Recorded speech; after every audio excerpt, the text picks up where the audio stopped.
Thanksgiving is supposed to be a day of family, Yes. gratitude, Yes. love. Yes. Supposed to be. But let's be honest. Thanksgiving is also the one day of the year where people confidently serve dishes that look like they were made during a power outage.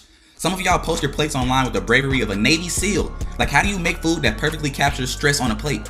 Every year there's at least one dish that looks like a side quest from a survival game. But in my house, we keep it simple. Facts. We keep it traditional. Yes. We keep it clean. Absolutely. We run a very strict program. Stop planning. So today, we're ranking the best and worst Thanksgiving foods. This is all my opinion. I don't want no beef, no smoke. I'm not trying to argue with you. Listen, you can like whatever you like. If you think cranberry sauce is fire, that's between you and the man upstairs. None of my business. Let's get into it. Starting off with S tier. I like to call this group the Fantastic Four, if you will. These are the foods that unite nations. These are the foods that end family arguments. These are the foods that have never betrayed me. Now let's be real. Mac and cheese is the face of Thanksgiving. I don't care. If Thanksgiving had an album cover, mac and cheese would be dead in the center looking like Michael Jackson on a Thriller album. Now there's only like 2 or 3 respectable versions of mac and cheese. 3 cheese mac and cheese is fire. But listen, baked mac only. If the mac and cheese can be poured like a smoothie, if it wiggles like jello when you scoop it, I'm straight off that.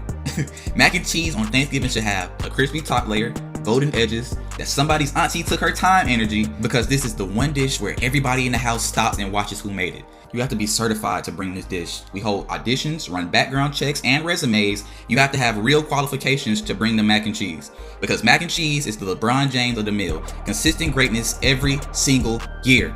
Likewise, collard greens are a sacred dish. Made correctly, they're perfect. Made incorrectly, it looks like someone harvested leaves from the backyard. But real collard greens, cooked slow, full of flavor, melt in your mouth tender, automatic S tier. This is the vegetable that deserves a thank you card. The only drawback is the juice. I despise when it runs across the plate like the Mississippi River and merges with everything. But honestly, if mac and cheese is nearby, they become best friends anyways. There's a law of nature that says yams hit every single year. Cinnamon, brown sugar, butter, that little caramelized top, bro. Yams walk into Thanksgiving like a side character that outacts the main cast. The moment the spoon touches the yams, instant serotonin. Honey baked ham walks into the room like turkey scoot over. I got this. The glaze, the shine, the flavor that doesn't require a gallon of water to swallow. Ham is reliable. Fat ham is flavorful. Fat ham don't play no game. Man, I don't care what anybody says. Ham is the real Thanksgiving meat. Okay, up next is A tier. These foods don't carry the meal, but they always show up ready to work. Cornbread, a classic. Hawaiian rolls, highly addictive. And the random dry slice of bread somebody puts on their plate, not bad. But who is this for? Like, who demanded this? Bread will never be the star, but it will always be a team player. A tier for reliability. A good roast on Thanksgiving is like the quiet cousin who shows up out of nowhere and steals the spotlight. Tender, well seasoned, and always dependable. It's the I'm tired of turkey reset button. Cream corn, underrated, smooth, warm, comforting. Cream corn just minds its business and tastes good every single time. It's never a headliner, but it's always appreciated. I don't care what you have to say about it. It's fire. And then there's B tier. Respectable, but not untouchable. Now, I'm specifically talking about one dish in particular, and I'm very passionate about this. This is very personal to me. Let me have this dance and bear with me. That dish would be banana pudding. Banana pudding is one of those desserts that comes with history, not just ingredients. It's never just sitting on the table, it's carrying a story arc. See, for a lot of families, banana pudding is the final boss of Thanksgiving desserts. It always arrives in that giant glass dish like it's being wheeled out of a royal carriage. Someone always says, "Ooh, who made the banana pudding this year?" Like they're announcing the MVP of the season. And me? Growing up, I was confused. I just didn't get the hype at first. I would see people fighting over the corner pieces, scraping the pan like it owed them money, and I was just standing there like, bro, it's bananas and vanilla wafers. Calm down. I treated banana pudding like that one character in a movie or show that everybody says is the best, but you really don't see it. You know, like Heather from Total Drama Island, or Deku and Bakugo from My Hero Academia. Oh, okay, I take that back. Deku grew on me. But anyways, back to my rant. Every holiday, without fail, my mom always made her banana pudding. The same bowl, same layering style, same love put into it. It's been on the table so consistently, it might as well be my big brother. And the funniest part, everyone else loved it more than anything.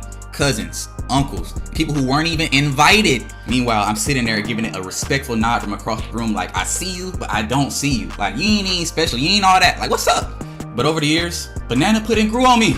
No cap. It's like a slow burn anime. You don't understand the hype in season 1. But once you get deeper into it, once you understand the nostalgia behind it, once you realize how many people connect this dessert to childhood, comfort, and family, it hits different. Now I appreciate it more. Not because it changed or tastes different, but because I changed, and it changed me.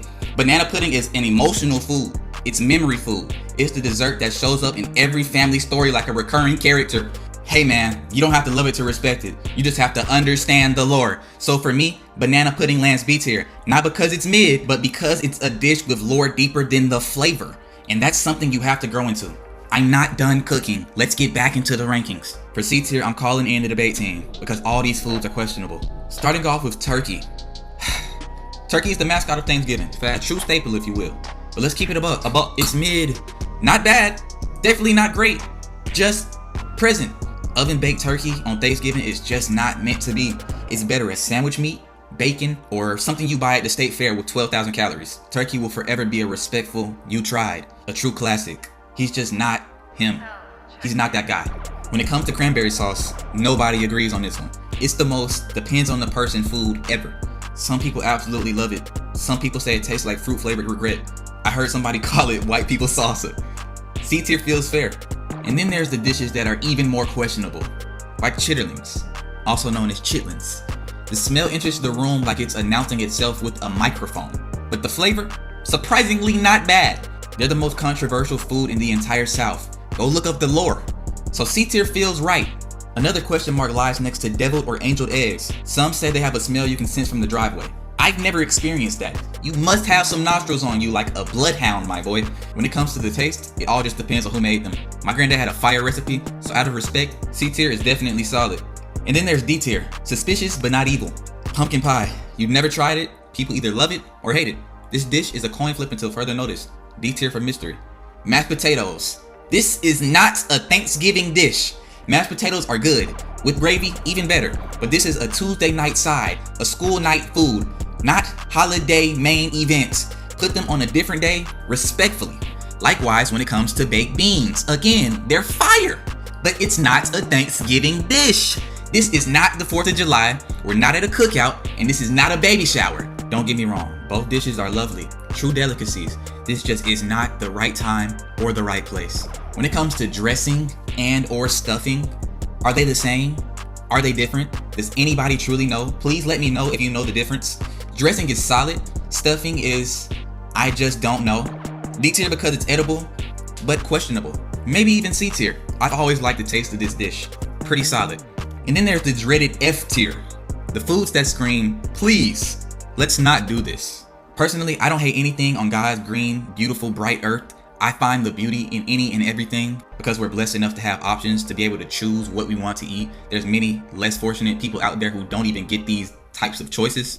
But I gotta talk about green bean casserole because I genuinely don't understand how this dish keeps getting let back into the house every single year. Green bean casserole is a prime example of doing too much because listen, not everything needs to be a casserole. This dish feels like a science project that accidentally passed FDA inspection. And the funniest part about it is the person that makes it is always so proud of it. It genuinely feels like the sequel nobody asked for. Pacific Rim Uprising. Truthfully, I've never tried it. Not once. Not a fork, not a sample, nothing. I've always seen it on the table and my brain automatically plays the skip cutscene button. So honestly, this ranking might be unfair. It might actually be good. I don't know. So here's what I'm gonna do. I'll try it this year. I'll take a real bite. I'll give it a fair shot and I'll come back with an official verdict. But until then, based on looks alone, based on vibes alone, based on energy alone, yeah, F tier. Now let me lock in because Thanksgiving desserts are in their own universe. There's nostalgia, there's fan favorites, and then there's dishes that show up every year like they signed a lifetime contract. So let's talk about it. Now first up, sweet potato pie. Let's make one thing very clear. This is not pumpkin pie. People say they taste the same, but the same people who think they taste the same are the same people that think Sierra Mist and Sprite are identical. In the South, sweet potato pie is a staple, but I ain't never tried it. Not a slice, not a corner, not a smudge. But the love this dessert gets, I respect it.